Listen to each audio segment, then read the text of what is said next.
back to another video, man. And today we got Trap Lord Ross, Youngboy, Real Killer, or Fake Gangster. You feel me? This is like different type of reaction videos that I seen. This is a 5 hour and 52-minute video. So y'all go get y'all popcorn. We're gonna react to the whole 5 hour long video. You feel me? Say nah. Let me stop playing. We're gonna break this down into parts. We're probably gonna do like, I don't know. It all depends on how many parts we do based on how much I watch of this. I might watch 30 minutes. I might watch an hour of it. I might watch 2 hours. You feel me? It depends on how interesting it gets. You feel me? But we're gonna jump straight into it, man. Y'all make sure y'all like, comment, subscribe, turn on the post notification bell to be notified. Y'all comment green hearts if y'all Youngboy fans, because y'all know I'm a Youngboy fan. That's my favorite rapper. But you know, let's jump straight into it. Let's see what he's talking about on here, man.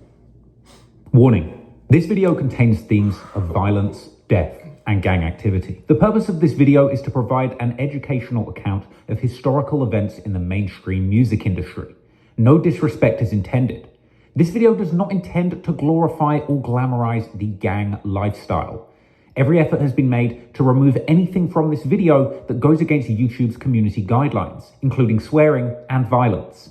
But if you'd like to see a fully uncut version of the charts with music, and controversy with Youngboy, his music is personal, thought-provoking, and violent in equal measure. He's one of the few artists who can top the Billboard charts with music all about killing, death, and destruction. But his ability to communicate the stark realities of life growing up in the dangerous slums of Baton Rouge have inspired people all over America and the world at large. Youngboy's experiences in the gang-infested slums of Louisiana, where it's kill or be killed, inspired a generation of downtrodden youngsters to struggle through the pain too. Because despite losing family members and being the target of numerous assassination attempts, Youngboy has always managed to come out on top. Not just surviving, but beating the odds and coming back bigger every single time. It's rare to find an artist who attracts this much love and hate all at the same time.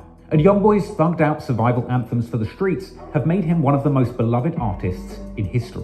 But his influence I got a question. Do y'all think Youngboy really a gangster? Or y'all think he's just fake? You feel me? I think Youngboy's really like that. I'm gonna keep it a buck with you. But that's maybe me being biased because I've been listening to Youngboy since 2017. The first song I heard about him was Untouchable. You feel me? So you gotta think. My first song by him was Untouchable, and any other song, like, that's it. Like, I don't know. I grew up listening to Untouchable. I was a freshman in high school and I heard everybody rapping. I was like, let me check this boy out. That was the first song I ever checked out. So, you know, yeah, I'm a huge Youngboy fan. Like, I'm stuck on him, you heard me? Like, come on. The dark side too. Because some might say that his aggressive murder anthems are inspiring a generation of lost teenagers to slide and resort to violence just like he had to.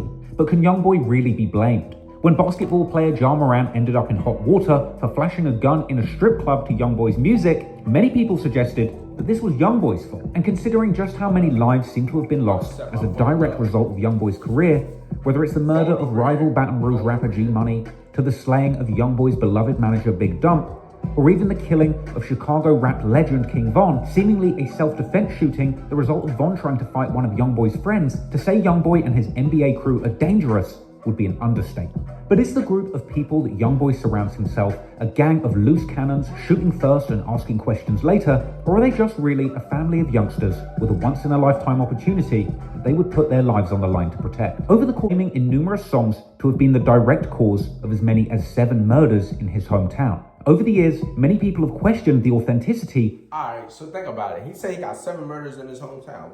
Hey. Trap Lord Ross, you feel me? You're already fed. You're fed as freak. I'm not gonna lie to you. Like, come on now. Like, I don't know why, like, you do too much sometimes, you feel me? Sometimes you be dropping too much information, you feel me? Stop it, you feel me? But like, man, I was gonna ask, what's the 7, I was about to say, what's the 7 people NBA Youngboy killed, you feel me? What's the 7 bodies, you feel me? But you know, I know G Money, one of them, obviously. Then you can count King Von because they was into it, believe it or not. I don't give a freak what y'all say. Y'all can say Youngboy had nothing to do with it. He literally dropped dead trolls. He dropped dead trolls a couple days before. He dropped a music video a couple days before King Von died, or like a month before he died or something. I think he did, or was it a month after? King Von died November. You feel me? So like, I don't know. Y'all comment down below, you feel me? I know he got something to do with King Von, G Money, the Hardaway boy. That's the boy B-Way into it with, you feel me? They from Fredo Bang group. That's 3 off rip. You feel me? Then I know some other boys, like some smaller gangs down that way, like the True Bleeder boy. He not dead, but I know he into it with Youngboy. Like I know a little bit of, I know a lot of stuff more than the average reactor. You feel me? Because Youngboy my favorite artist. You feel Of me? Youngboy's gangster image. You got Cap in your rap. Youngboy talking about on this song, bro. In spite of all of the violence surrounding his career, in 2022, Youngboy had a change of heart, perhaps coming the result of reflecting on all of the destruction and pain that had been caused by his music career, or as a result of years of legal battles that have seen Youngboy endlessly confined to a cell or on house arrest. Because recently, he's been calling to stop the violence, pledging in interviews to stop promoting murder and violence in his songs, and even taking steps to de-escalate the conflict with his most hated rivals. How y'all feel about NBA Youngboy doing to stop the violence movement? I already knew that was like, you know, that was just a phase. You feel me? It was a phase to get the cops off of him. You feel? I mean, the cops still on him. I mean, he should still be keeping it up. But it's like, I knew it was a phase. You feel me? People are going to get you out your body all the time. Like, they're going to do what they do to make you mad. Certain people know certain buttons to keep pushing to make you mad. You feel me? So, you know, yeah, we gonna see. In Baton Rouge, with Youngboy's crew even sharing the stage with their mortal enemy Fredo Bang for a special charity concert aiming to stop the violence. But that said, even these intentions have been called into question, when after pledging to stop the violence, Youngboy continues to drop violent murder anthems back to back. So, the $50 million question remains unanswered. Is Youngboy really a gravedigger, the self-proclaimed murder man of Baton Rouge, really serious about stopping the violence?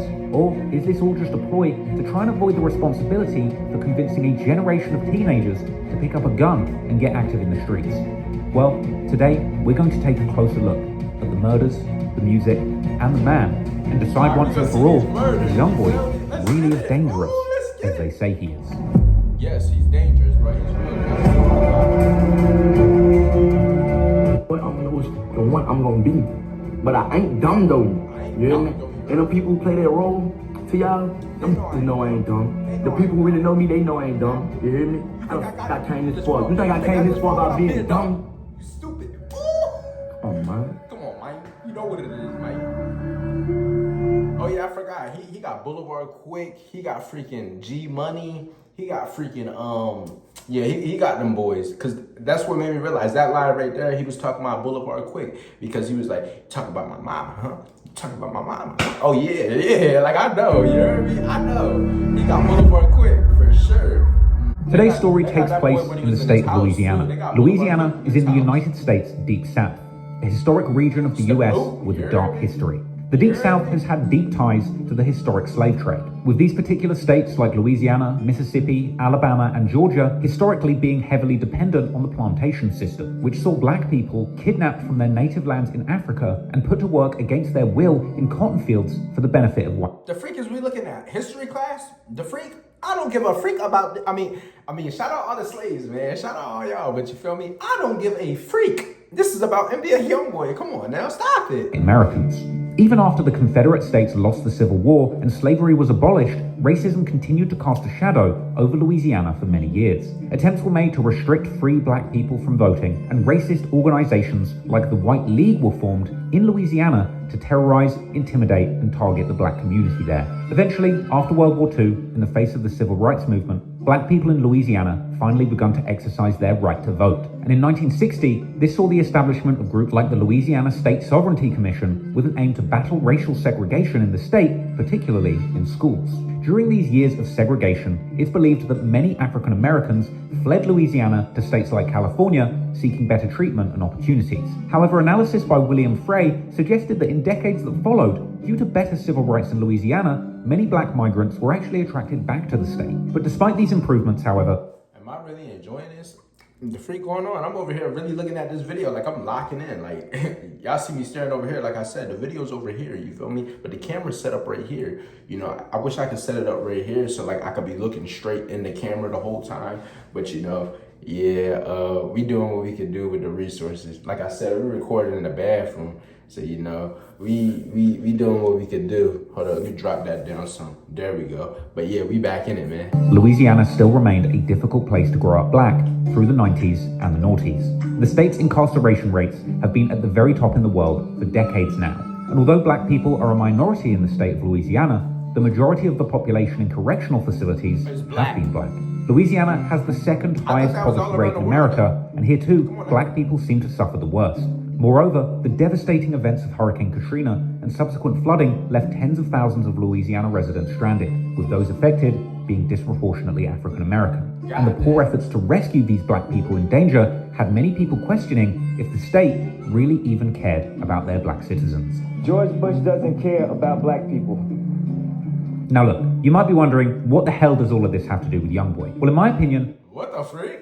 Why is Kanye West so random? Like, he's been on this is like some 2009 stuff. He's so random. Really even cared about their black citizens. George Bush doesn't care about black people.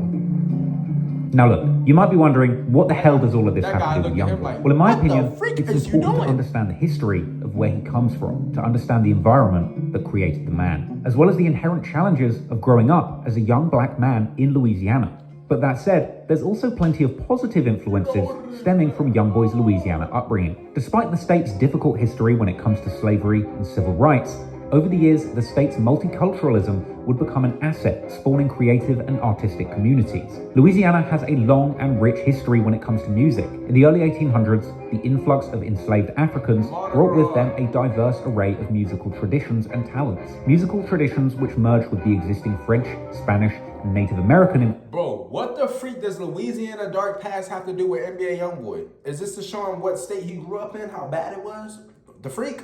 Like, come on now. I want to know what NBA Youngboy did. You feel me? I want to know. I want to know what he think NBA Youngboy did. Because I know. NBA Youngboy, come on now. Like, I know. Influences in Louisiana. The fusion of these diverse cultural elements led to the birth of unique musical styles such as Creole music and jazz. Then, during the Civil War, music would play a significant role in both the North and the South. In Louisiana, Confederate songs and abolitionist tunes were composed, reflecting the region's divided sentiments on the issue. Some people wanted slavery to end, and their ops wanted it to continue. And you could probably argue that these might represent some of the earliest examples of diss songs, with soldiers on both sides of the Civil War actually playing music. The freak? Soldiers was dropping diss songs back then? Come on now. Stop it. Hold on. Let me make sure I heard that right. To end, and their ops wanted it to continue. And you could probably argue that these might represent some of the earliest examples of diss songs, with soldiers on both sides of the Civil War actually playing music that would hype up their troops and boost morale to prepare them for battle. After the Civil War, as time would go on, Louisiana creatives would continue to experiment with music. Blues music is believed to have originated in the Deep South in the late 1800s and early 1900s. The African American communities in New Orleans are credited with pioneering jazz music in the early 1910s. And in the 1950s, more new musical genres emerged, like swamp pop, where young Cajuns and Creoles would combine traditional French Louisiana music with New Orleans-style rhythm and blues and country and western music, as well as the more low-tempo swamp blues originating in the black communities of southwest Louisiana. Into the 50s and 60s, the civil rights movement would further impact Louisiana's music scene, as African-American musicians leveraged their talents to amplify the call for racial equality, often using their platforms to shed light on the struggles that they had faced. R&B and soul music, with their origins in gospel and blues, would become vehicles for expressing the aspirations of the African-American community. And then, of course, as hip-hop emerged in the 80s and boomed through the 90s, a whole wave of aspirational Southern rappers would emerge from Louisiana's biggest cities. In New Orleans, modern rap was pioneered by Master P and his No Limit clique, later being taken to brave new heights in hip-hop's bling era by the likes of Cash Money Records, headed by Birdman and his prodigy Lil Wayne, who would arguably go on to become one of the greatest rappers of all time and my personal favorite. And while the flashy antics of bling rappers might come across to some as tasteless, others would be inspired by these emerging black role models who were showing the world through artistry that a persecuted black man in the Deep South could become a multi-millionaire and build generational wealth off the back of sharing their lived experience through music. Now, things still aren't perfect, but the success of rap music in the Deep South represents a triumph over repression to me. And I'm telling you all of this because all of this history is very important context. Because the social circumstances that persisted in Louisiana over hundreds of years all led up to a single moment in time, where the perfect circumstances existed to create one of the modern day's most exciting and controversial music artists. People in Louisiana have been using their music to express their pain and tell their perspective on life for hundreds of years. And in the modern day Louisiana, one voice stands out above all others. The voice of a young boy who experienced one of the harshest upbringings modern day Louisiana had to offer. And that young boy was able to put all of his pain, trauma, and triumphs into his music. Modern day music that is still unmistakably Southern. So, now you know the city, let's take a closer look at that young boy, Youngboy. Thank you. Let's get into it. That's scary. That is scary. Vidor makes it eat. Finally, let's get into it. Let's talk about Youngboy's early life. This is what I want to know, you feel me? This is what I want to know right here, you feel me? Youngboy was born Kentrell Deshaun Gordon in 1999. And over the years, he's been known by many names. NBA Youngboy, Youngboy Never Broke Again, Top, YB, AI Youngboy, and the list goes on. Now, Youngboy by no means had it easy as a kid. He grew up on the north side of Baton Rouge, more specifically North 38th Street and Chippewa Street.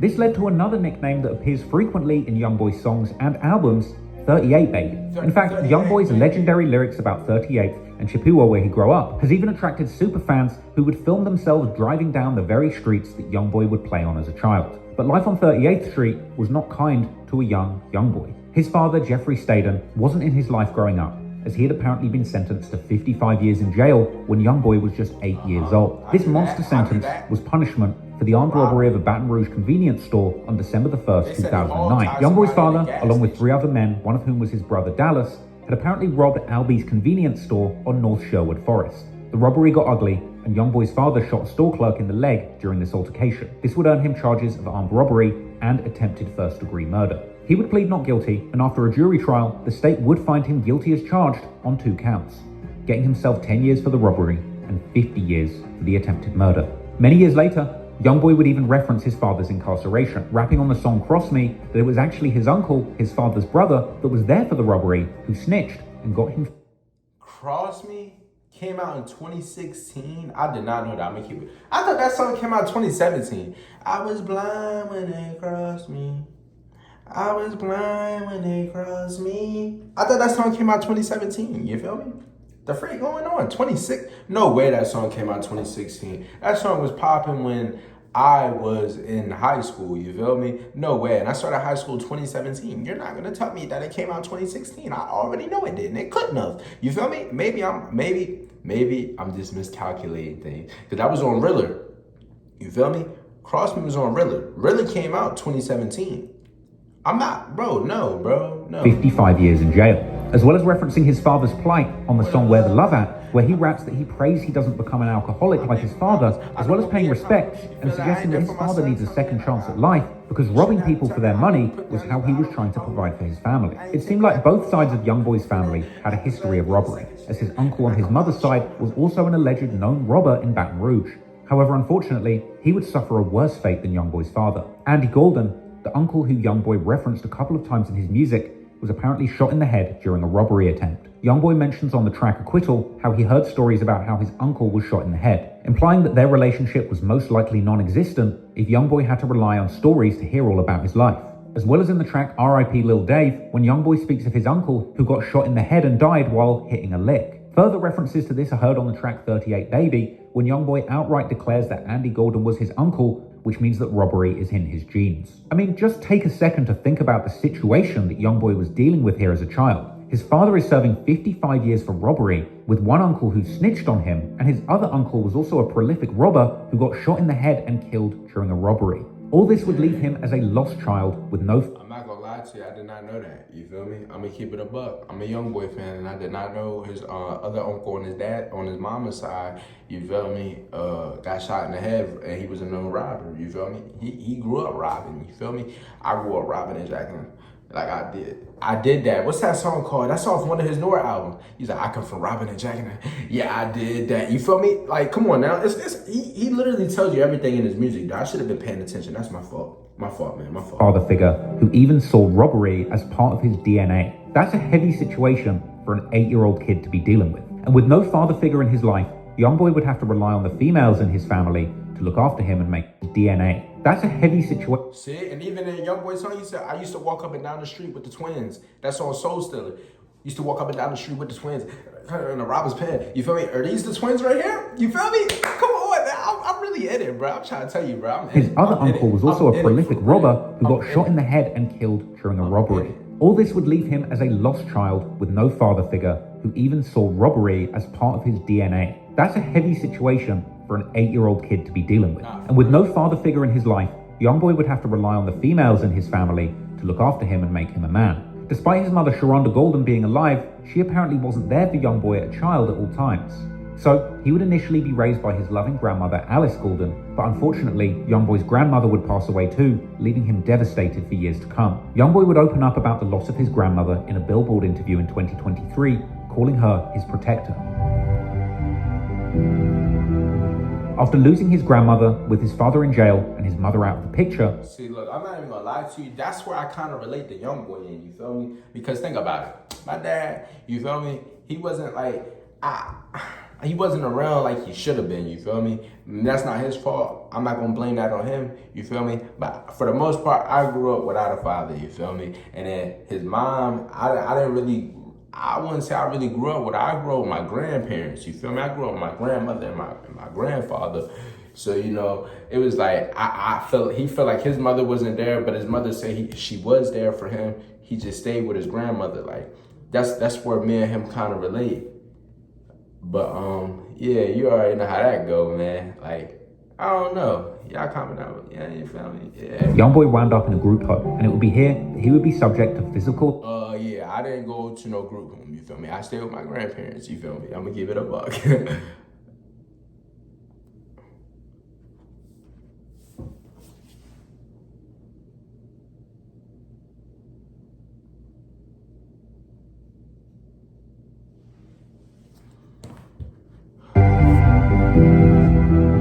After losing his grandmother, with his father in jail and his mother out of the picture, Youngboy wound up in a group home, and it would be here that he would be subject to physical abuse and bullying. He would later explain in a Billboard interview that it was this experience of being targeted in the group home that led him to cultivate his own dark and violent side for protection. Clearly, Youngboy had to fight for survival as a child. In fact, he actually broke his neck whilst he was wrestling as a toddler. This was a serious injury which required him to wear a full neck and head brace whilst his spine healed. This was a corrective procedure which left him with the 3 iconic head scars that he has on his head to this day, an everyday reminder on his face of just one painful incident that he endured as a child, and something his enemies are still quick to use against him, with the hurtful moniker Deadhead often being levied. I don't know why India got herself involved in the beef, you feel me? I know Youngboy dissed you first, but you should have just kept your mouth closed. This is a man's beef, you feel me? Women, they can get it too. Don't get it twisted. But, you know, we try to keep women out the beef because y'all women, you feel me? Y'all got something to live for. I mean, us men, we got something to live for too. But, you feel me? They mainly be the ones doing all the talking. The women, stay out of the men's beef. I'm going to keep it a buck with you. Stop it. He has on his head to this day, an everyday reminder on his face of just one painful incident. And the crazy thing is, them dents right there, it seems like as he get older, them dents start to disappear. You feel me? I'm not going to lie to you. I'm starting to think them dents starting to disappear. Like, but that's because, you know, your facial structure starts to grow and all that stuff. So, you know how that goes. Incident that he endured as a child, and something his enemies are still quick to use against him, with the hurtful moniker Deadhead often being levied against him. Youngboy had gone through so many traumatic experiences as a child, it's unsurprising that he would grow up dealing with a lot of pain. But even outside of the tragedies in his own family, Youngboy would also suffer losses outside the home. When he was just age 10, he would end up losing one of his closest childhood friends to gun violence. As a child, Youngboy was friends with another boy who was around 6 years older than him, a boy by the name of David Cobb, aka Lil Dave. On March the 27th, 2010, a memorial picnic was being held at a park on Woodpecker Street in Scotlandville in Baton Rouge. This event was intended to honor the memory of local teens who had lost their lives to gun violence. But unfortunately, the very thing that this event was intending to shed a light on would end up happening that same day, because at some point, a fight broke out and bullets started flying. One of those bullets hit 16-year-old David Cobb in the spine, and despite there being hundreds of witnesses, this case would ultimately go on unsolved, partly due to a fear in the community of retaliation against those who would be seen as a snitch for speaking to law enforcement. As a result, the family of Lil Dave would be left grieving without closure, heartbroken that their child lost his life at an event that was intended to honor teens losing their lives to gun violence. And it wasn't just Dave's family who were devastated by this loss. Youngboy himself would be distraught and traumatized by losing a friend to gun violence so young. He would go on to rap about the loss of Lil Dave and the effect that it had on him years later. Youngboy would rap on the song For Keeps with Rich the Kid that Dave was killed by a chopper. It was a song that they played. He was like, Dave died at 16 and I'm 16. Huh? That was one of his old, that was like, I think that was on Don't Be a Menace too. Dave died at 16 and I'm 16. Like, he said something like that, you feel me? Machine gun, and that he wishes he could call him. Also, on the aptly named song Homicide, Youngboy expresses his desire to get revenge and kill the person who took Dave's life, as well as saying that he knows Lil Dave is still with him on the song Poor One. On the song Cage Feeling, Youngboy speaks about the death of Lil Dave, saying that this loss turned his heart cold and made him become a killer. The fact that Youngboy was no stranger to loss of friends and family at such a young age just goes to show you the kind of environment he was growing up in, and the factors that coerced him into the kind of lifestyle he would go on to live. But Youngboy was already being influenced by the streets. He would actually later rap in the song Life that Lil Dave was the person who taught him how to smoke, shoot dice, and get money for sneakers. He also said that he felt life began getting crazy for him when Lil Dave was killed. In the song Better Man, Youngboy would claim to be tormented by the image of Lil Dave's murder in his mind.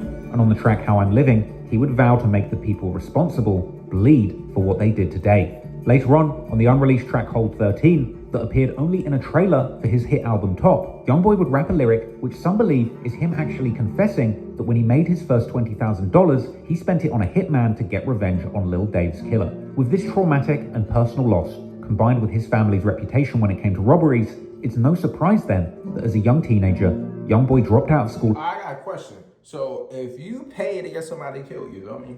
If you pay to get somebody killed, would you consider that their body? Or do they split that body, the person who actually killed him and the person paying for it? You feel me? Because think about it. I would consider that's a body just for the simple fact that if you didn't pay for them to get killed, they probably wouldn't have got killed. You feel me? So you're the reason, you're the motive behind why they got killed. You feel me? So y'all comment down below. Y'all tell me what y'all think about that. In the 9th grade and got heavily involved in the streets, becoming a teenage robber just like his father and uncle. Youngboy would later tell DJ Smalls Eyes in an interview that after his grandmother died, he started robbing himself and ultimately wound up in jail for a robbery at just age 14. I grew up stealing, taking from people. At first, my grandma used to take care of me. And when my grandma died, started catching my attention at a younger age. See, I got booked for robbery at age 14. Ultimately, Youngboy found himself in a youth detention center for this robbery. But perhaps this would be a blessing in disguise, as while he was incarcerated, he would claim to have found his purpose in life, beginning to write music and using that as a way to express himself and cope with the pains of life, vowing to become an artist rather than a criminal. I ain't gonna say it was the best thing that happened to me. It helped me know my purpose. It helped me know what I want to do. Within them 6 months, I wrote at least like 25 songs with no beat. It was basically what I was going through, how I was feeling. It helped me learn how to express myself. Youngboy's family were actually always interested in music. Youngboy claimed to have written his own obscene rap lyrics in the 4th grade, and he had apparently been taken to the studio by his mother, who herself was also an aspiring rapper. And his father had even written to him from jail, telling him that he had been writing music during his 55-year sentence, and encouraging Youngboy to focus on music too. So, upon his release from jail for robbery, Youngboy would return to 38th Street with little more than just a dream of becoming a rapper, along with a lifetime of trauma. And before he could get anywhere with his rap career, he would at least need a stable environment to live in. Luckily, he ended up finding a new place in the neighborhood to call home, with Youngboy rapping on the song Life that he met his friend 33 riding his bike down Chippewa, and that 33's mother accepted him into their home. Alright, y'all comment down below. Y'all tell me, because they say NBA Youngboy and 33 is actually blood brothers on his dad's side, you feel me?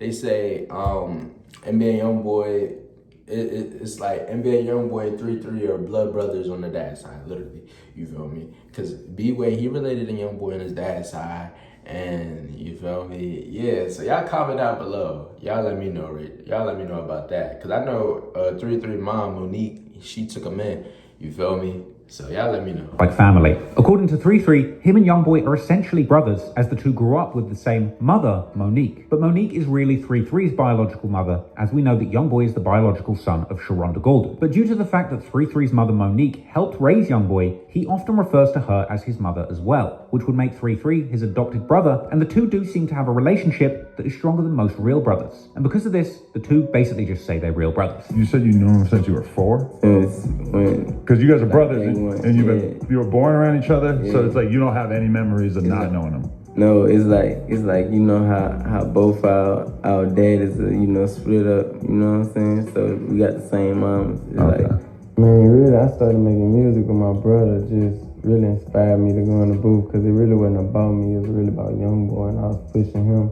And one day he just told me, man, look, come do this with me. And he pushed me to go in the booth, and I just took a liking into it, and that's where it really started from. So shout out YB. Meanwhile, Youngboy's relationship with his own biological mother Sharonda was up and down during his childhood. Years down the line, he would open up about this on the song Lonely Child from his October 2019 project AI Youngboy 2, when he says that even though he called 33's mother Monique his adopted mother, he still needs Sharonda in his life. Perhaps due to the lack of a real father figure growing up, meant that he had to rely on both of his mothers for emotional and mental support. But anyway, after getting out of juvenile and finding a new safe space to call home, Youngboy's new spiritual brother 33 would be supportive of his aspirations as a rapper. And together, this brotherly duo would get back to finessing on the streets to pay for studio time. Eventually, with Youngboy getting enough recording time in to produce a full-length musical project. And by April the 10th, 2015, Youngboy had released his first ever mixtape, Life Before Fame. This tape featured tracks like Homicide and Range Rover, which showed a 15-year-old Youngboy truly had the skills to pay the bills early on. The album begins with an intro where Youngboy mentions an affiliate of his named D-Dog catching a body.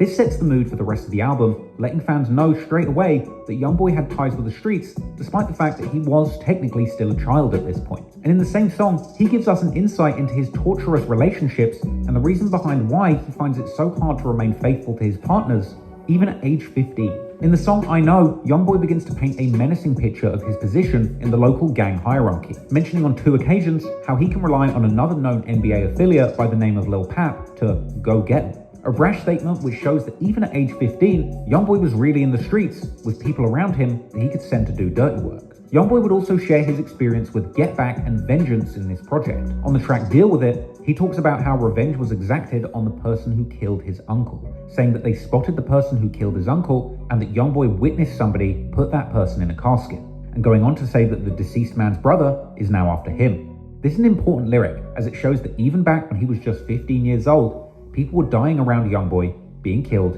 and he was becoming a target himself, despite not being directly responsible for the violence that had played out. Elsewhere on this song, Youngboy pledges his allegiance to a group called TBG, or Top Boy Gorilla.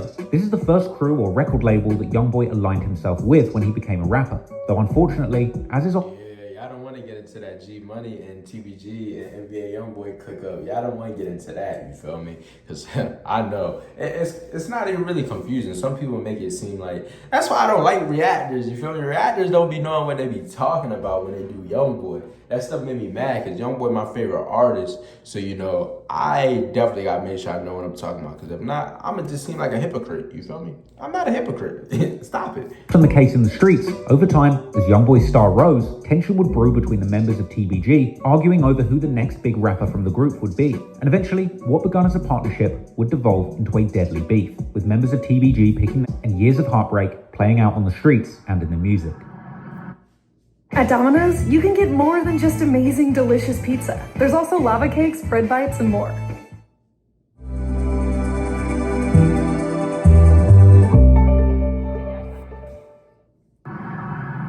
When Youngboy left juvenile detention, inspired to become a rapper rather than a robber, it wouldn't take long for others to see the potential that this teenage rap prodigy had. From here, a group of people from his neighborhood with ties to the music industry as well as the streets would begin to take him under their wing. Youngboy's first mixtape, Life Before Fame, was actually released under the banner of TBG, with Youngboy and 33 being seen in throwback pictures rocking TBG merch. TBG stands for Top Boy Gorilla, a crew with a storied history in the wild and dangerous streets of Baton Rouge, Louisiana. TBG was supposedly started by deceased Louisiana native and affiliate of rap veteran Boosie, Little Ivy Smith. He would turn out to be the uncle of future TBG rap prospect Lit Yoshi, but more on him later. Now, Lil Ivy was sadly killed in an unsolved triple homicide back in 2005. However, at this early stage in the game, Youngboy was nothing more than a promising young prospect to these Baton Rouge rap OGs. The older members of TBG were looking to find the next up-and-coming rap rookie who could potentially be the next homegrown rap star to come out of Baton Rouge. And at the time, the real crown jewels of the TBG squad were a couple of rappers known as G Money and Fredo Bang, who around the time were picking up steam with their song iPhone 6 alongside Boulevard Mel and YMM Captain. You can tell that Youngboy was truly close with the TBG crew at this point because Youngboy even appeared in the background of the iPhone 6 music video, at one point handing a Gucci bag to Fredo Bang, a moment that would honestly be inconceivable in what would later become a deadly and bitter beef. As the story goes, the TBG crew... That's crazy to think that they was dapping each other up and now they want to kill each other.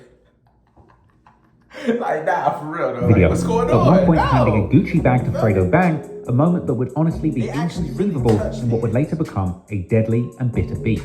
As the story goes, the TBG crew had ties to Baton Rouge's criminal underworld, and rappers and affiliates of the TBG crew were still involved in the local drug trade. Unfortunately, soon some of this street beef would end up souring things on the music side, because the TBG crew supposedly had a beef going with another Baton Rouge crew called BBG, or Bottom Boy Gorillas. Gang, crew, clique, record label, call them whatever you want, but BBG and TBG were bitter enemies, with a big rumor at one point going around that Youngboy's cousin Boozilla, who was affiliated with BBG, ended up in a bitter disagreement with G Money from TBG. Now, there's been intense speculation over the years as to what was the exact cause of this beef. Some have suggested that Boozilla ran off with money or drugs from G Money, whilst others suggest that the whole drama was actually over a woman. Another explanation even suggests that it was actually Youngboy himself who stole money from G Money, but actually blamed the finesse on his cousin Boozilla, as Boozilla was seen on Twitter disavowing his own family at one point, and G Money seemingly indicating that this rumor was true on his diss track Industry, where Had me looking for your cousin. He wanted to kill you. I put a 30 up under my pistol.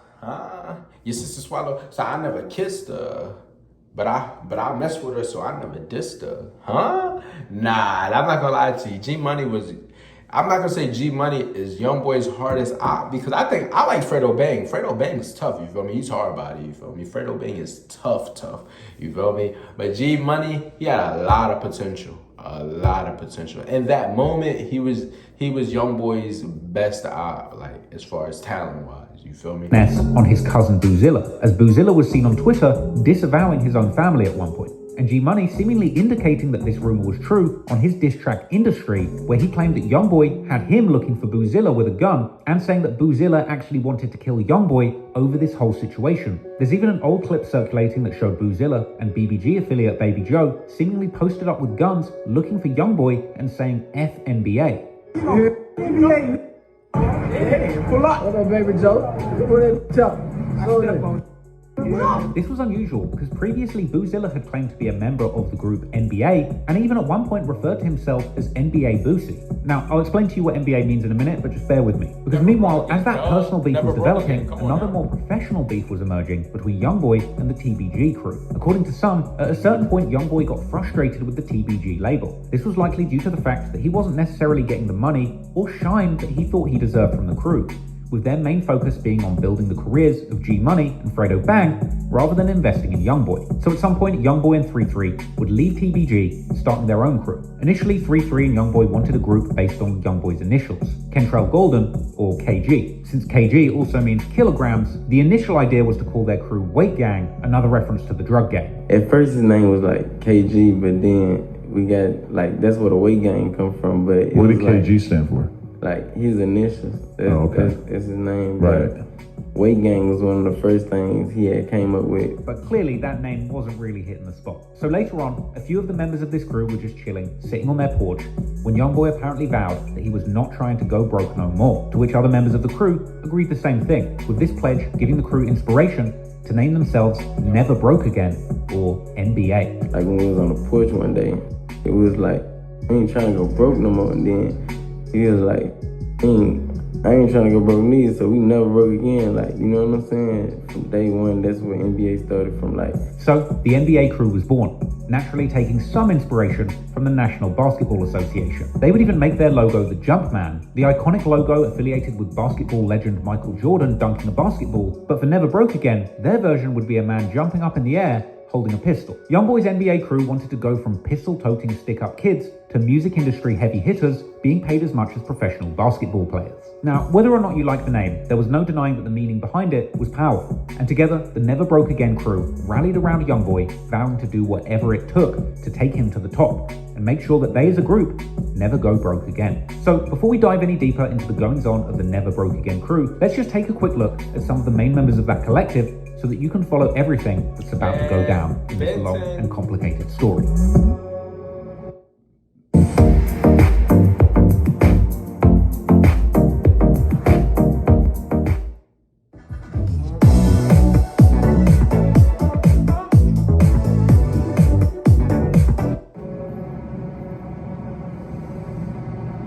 Youngboy is of course the face of Never Broke Again, the NBA collective. He is the label's leading rapper. And this crew's bet on getting behind Youngboy's career would ultimately end up paying off handsomely. And with his crew's support, he would go on to become one of the biggest artists in the entire world. Then there's OG33, NBA's co-founder, who started the group along with Youngboy and Montana. I started NBA, then Youngboy just was really like the main one who was rapping. I don't really take rapping serious because Youngboy really made me rap. After 33's mother took Youngboy in as one of her own, they would build a bond as strong as blood brothers. We got the same mom, like that. OG33 is one of 10 children, 5 kids from his mother's side, 5 from his father's side. But he's the oldest of all of them, which has led to him having a mature outlook and a real head on his shoulders, as he's almost had to act like a father figure for Youngboy and his other siblings. And there's 10 kids altogether, right? Yeah. 5 from your mom and 5 from your dad. Yeah. On both sides, I'm close with all my brothers and sisters because I'm the oldest. So it's just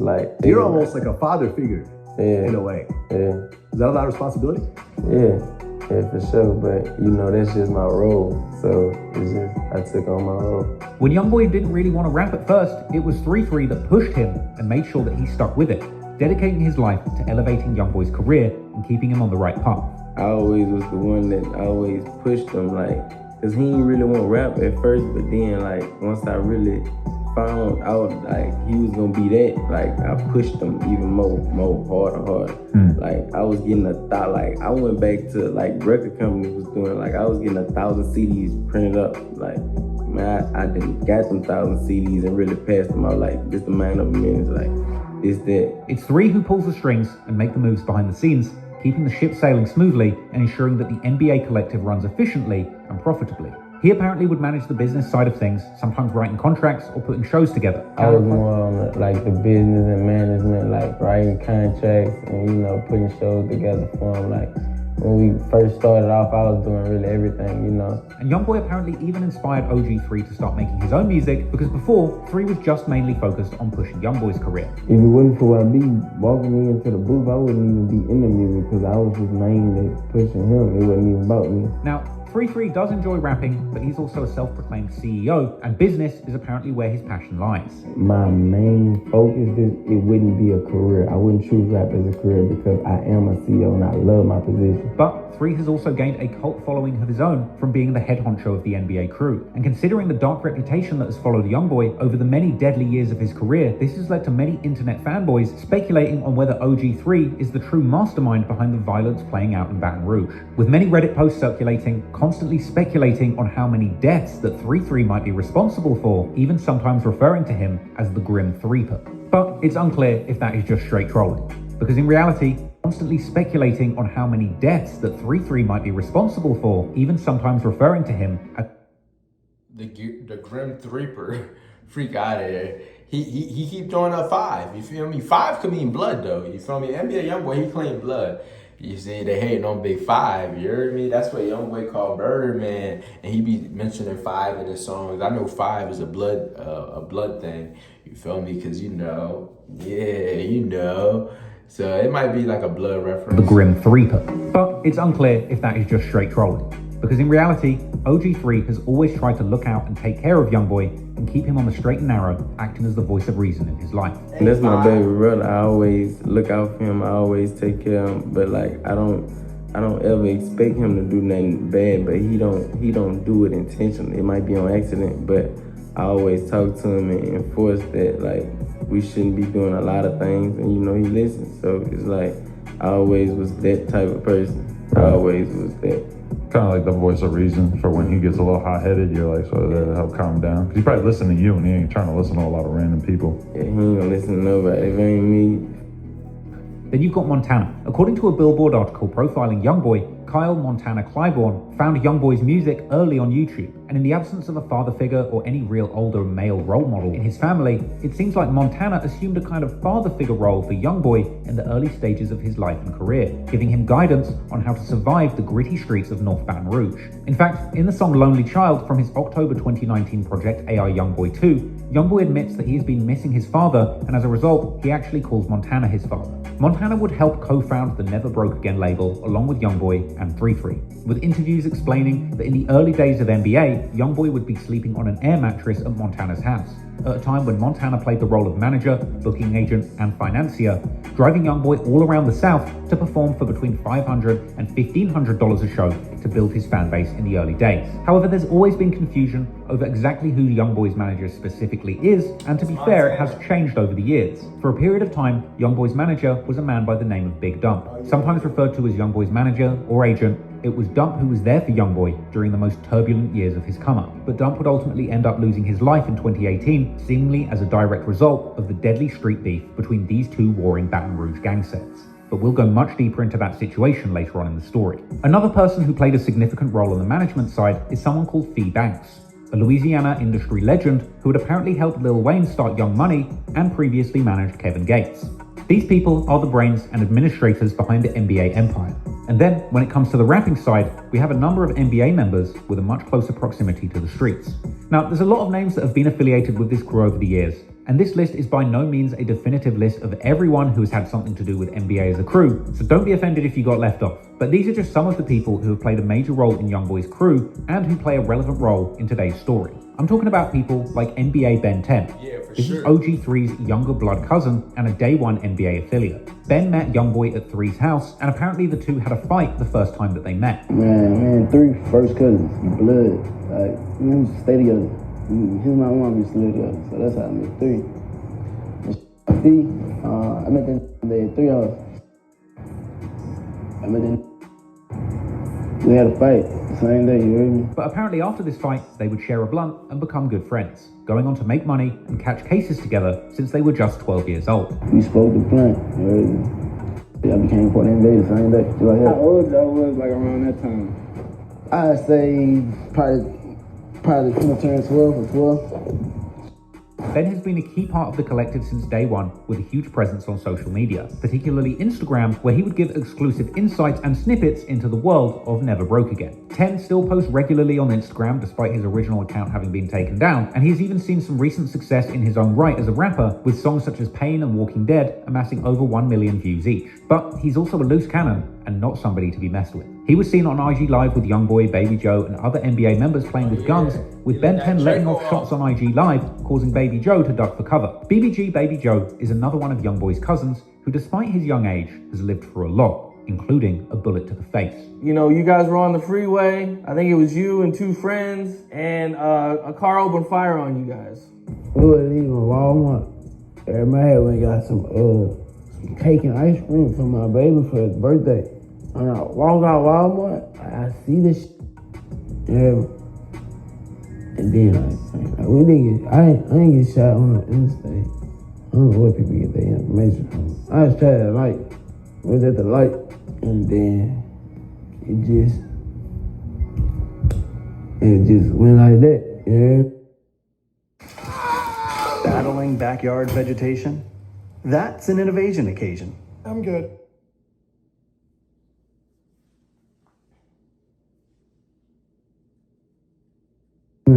Despite facing serious danger in the streets, Baby Joe has been aiming to make a name for himself in the music industry and make himself some legitimate money. His 2018 song, Iraq, has over 5 million views, and as a beloved member of the NBA crew, Joe's name often pops up in Youngboy's songs. And if these lyrics are anything to go by, it seems that Joe's relationship with the streets remains strong. Another key member of the crew is Michi Baby. Well known as Youngboy's raspy-voiced big cousin, he's best known for his early 2000s style song, Cutlass, as well as his 2020 track with Youngboy, Talk My...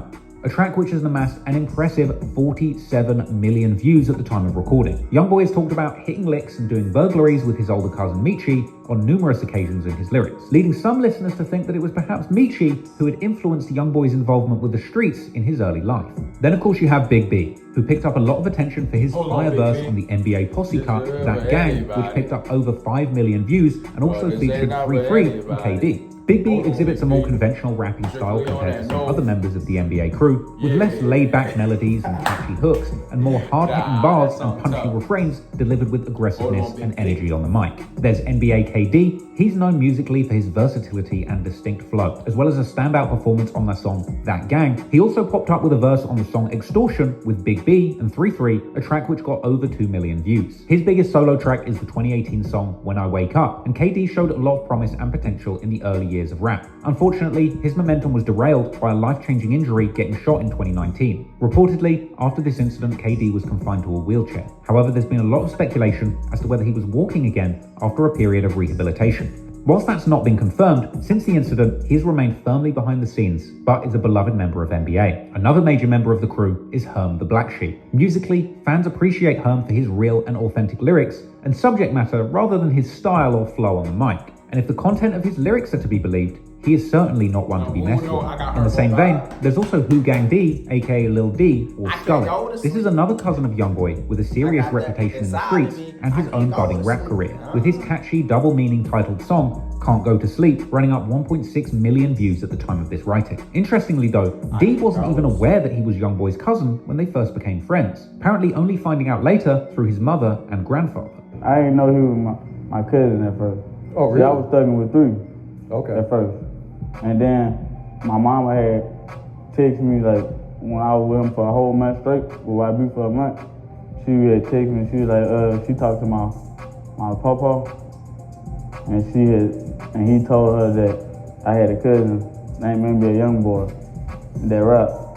You get what I'm saying? And she was like, for real? That's crazy, he already be hanging with him. He is apparently the survivor of a gunshot wound to the neck, with Youngboy having dropped numerous lyrics complimenting D as a reliable shooter, even going as far in the song Bring the Hook to label him a headshot specialist. This is a skill that D himself all but admitted in his off-the-porch interview. And how'd you get the nickname Scully? From this tattoo, I'm just saying like that. Big gang, shooting the score. Yeah. Scully. He's got a promising rap career, a likable personality, and big potential to be a star on the mic if he can stay out of trouble. You've also got Lil Pat, Ben 10's little brother and a known shooter for the NBA crew in the streets. Youngboy has mentioned him as being active in the streets in numerous songs, labeling him specifically as somebody who Youngboy can call on. Oh, I did not know that was Ben 10's little brother, you feel me? That's new information, Trouble. You've also got Lil Pat, Ben 10's little brother and a known shooter for the NBA crew in the streets. Youngboy has mentioned him as being active in the streets in numerous songs, labeling him specifically as somebody who Youngboy can call on for certain favors. And he recently got 5 years for his apparent involvement in the murder of TBG rival rapper G Money, which we will discuss in detail shortly. There's also NBA Chopper Boy, a big man with a big range in his vocals, bringing a great singing voice to the mic that serves to provide a canvas for his dark and menacing lyrics. Then you've got Barber, one of Youngboy's frequently referenced shooters. Baba, he's a demon for real. That brother is a demon. They say he got like seven attempt murders. You feel me? He's facing 7 attempt murders or 5 to 7. That's still, come on now. Baba, he's nothing to play with. He's not. A great singing voice to the mic that serves to provide a canvas for his dark and menacing lyrics. Then you've got Barber, one of Youngboy's frequently referenced shooters. Like Pat, Barber, or Baba Osama, is mentioned quite a bit in some of Youngboy's most violent songs, with Youngboy even rapping on the track Carter's Son that he calls up Barber to get the guns and go and rob people for him. Now, Barber has a pretty extensive rap sheet demonstrating just how active he was in the streets, and he's currently locked up on murder charges. But these aren't your average murder charges. It's actually been reported that Baba Osama is facing a whopping 9 counts of murder, with some recent posts on social media even suggesting that I said 7, 9 double digits? That's just for what he got caught for. That's just what he's being charged with. That's not including what he actually really did. You feel me? Locked up on murder charges. These aren't your average murder charges. It's actually been reported that Baba Osama is facing a whopping 9 counts of murder, with some recent posts on social media even suggesting that Baba Osama was actively working as a gang assassin or hitman, engaging in murder for hire for numerous gangs. Now that's not necessarily everybody that's been involved with Youngboy's NBA crew over the years, but they are the people that we'll be talking about most extensively in today's story. Clearly, Youngboy's NBA crew are a group of young men coming out of some of the most difficult streets that the Deep South has to offer. Clearly, some of these guys aren't afraid to break the law and even kill to protect what's theirs. Whether that's their own lives, the lives of those around them, or the life of their top breadwinner, Youngboy. The NBA crew are truly willing to do whatever it takes to make sure that they indeed never go broke again. However, there's been a lot of confusion over the years, because as well as NBA, there's another group that Youngboy and other NBA members shout out a lot, and that's 4K Trey, or 4KT. It would appear that while Youngboy started his record label in the name... Y'all comment down below, what do 4K Trey mean? You feel me? Like, they say kill for trail, or kill for Trey, 4K. Oh, never mind. I don't know what they be saying, but they be saying some crazy stuff. I want to know what NBA means, you feel me? NBA, or Never Broke Again, his affiliations to actual gangs in the streets of Baton Rouge goes by another name. Youngboy has dropped numerous lyrics where he claims to be a member of the gang 4K Trey, who sometimes refer to themselves as Slime. He's also made numerous references to being in America's infamous Blood Gang. Now, slime is a decades-old term that has been associated over the years with Blood Gang members. This term was initially brought to the public's attention by Blood rapper Vado, who released numerous projects that would reference slime, with the usage of the Blood slang slime and slat being popularized in mainstream modern rap music by Atlanta Blood rapper Young Thug, who is currently incarcerated awaiting trial for gang-affiliated charges. Now, this slime ideology essentially sees Blood members identifying under the color green rather than the traditional red bandana that Blood members are known to wear. And as Youngboy got further into the music industry, he would seemingly build close relationships with other rappers who were known to affiliate with the Blood Gang or identified as Slime. People like Birdman, 21 Savage, and Young Thug himself. And as the years went by, Youngboy would increasingly use his lyrics and music videos to shout out his affiliations to 4K Trey, the Blood Gang, or Slime, even naming his Never Broke Again label compilation album Green Flag Activity, along with him and his crew frequently being seen in public with nothing but slime green bandanas and blue clothing. They would also sometimes refer to each other as fours for 4K Trey. However, for the specific explanation of the gang's name, 4K Trey, this has been a mystery that has sparked debate amongst NBA fans for years. One popular theory is that it simply means 4 Kentrell, and that his 4KT gang are killing or shooting specifically for Youngboy, or Kentrell. Another popular theory claims that 4KT actually stands for Forever Killing Them, a more general rallying cry against their ops. Other people think that 4KT actually relates to the names of Youngboy's first children, with the first 4 of their names beginning with K and 1 beginning with T, with this being a more vanilla interpretation of the gang's name, suggesting that 4KT is a way of Youngboy saying that he's essentially 4 Ks and 1 T, because Caden, Kamari and Casey, you feel me? That's the 4 Ks. And then Taylon is the only T. But Casey wasn't born. He was saying 4K Trey before Casey was even born. You feel me? Like, stop it. Doing what he does for his children, whose initials are K and T. Another explanation circulates, suggesting that 4KT actually means 4 Crazy Trey. This is a reference to Crazy Trey, a young man from Baton Rouge who was gunned down at a party in 2014. He was apparently close friends with one of Youngboy's biggest enemies from Baton Rouge, Fredo Bang, a detail which has led many... Crazy Trey, you see? 4K Trey. You feel me? That makes more sense because his name is Crazy Trey. You feel me? He must have been a popular person because I seen on Father by Fredo Bang. He was at the end of the video. He gave him a little screen time at the end of the music video. So like maybe he was a big role for them because 4 Crazy Trey. But I don't know. That's kind of crazy. It's kind of iffy.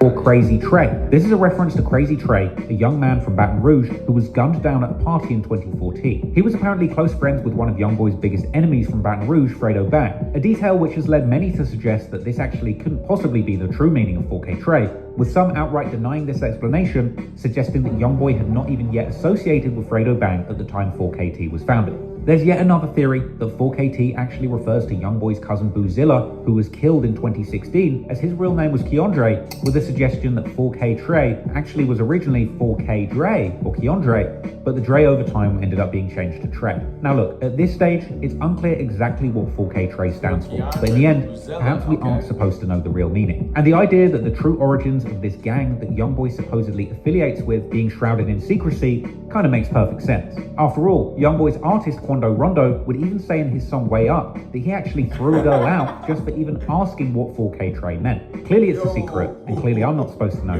which means you are definitely not supposed to know. Nah, it's definitely a no for you, because if you ask him, if you in particular ask NBA Youngboy what does 4K Trey mean, he's kicking you out the spot for real. You better stop it. See, if I ask him, I'm gonna be like, my fault, big brother. You for little brother. You heard me? Because you know I'm younger than him. He's 23, about to be 24. You feel me? I just turned 21. Like, I'm a young bull for real. Like, stop. But now you know the city, the gangs, the label, and the people behind the music, let's take a closer look at the story, the incredible ups, the devastating downs, and the lessons to be learned from Youngboy's one-of-a-kind career and life journey. Alright, man, that's gonna be the end of that video, you feel me? That's gonna be the end of the video. Y'all make sure y'all like, comment, subscribe. If y'all want part 2, y'all let me know, because we're an hour into recording right now. So, you know, we just gonna stop. We gonna stop. We like 40-something minutes into the video. Y'all, you feel me? I'm about to get the timestamp right now for y'all, so y'all can comment down below where we left off at, so we could jump right into it in part 2.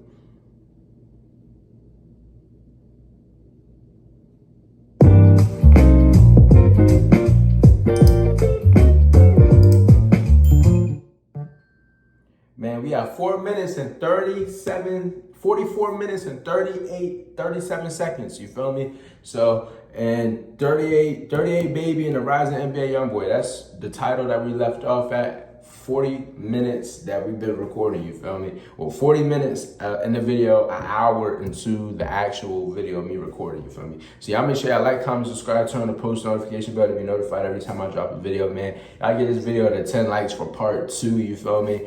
And then, yeah, man, we're not gonna do part 1 out of however many. We just gonna do part 1, part 2, because some days we might watch longer videos, some days we might not watch longer videos. So, you know, we might just start recording after an hour each time, you feel me? Because I'm recording off my phone and I don't got that much storage, you feel me? So, you know, yeah, hopefully y'all enjoyed this video. Get this video to 10 likes to unlock part 2. I'll see y'all in the next one.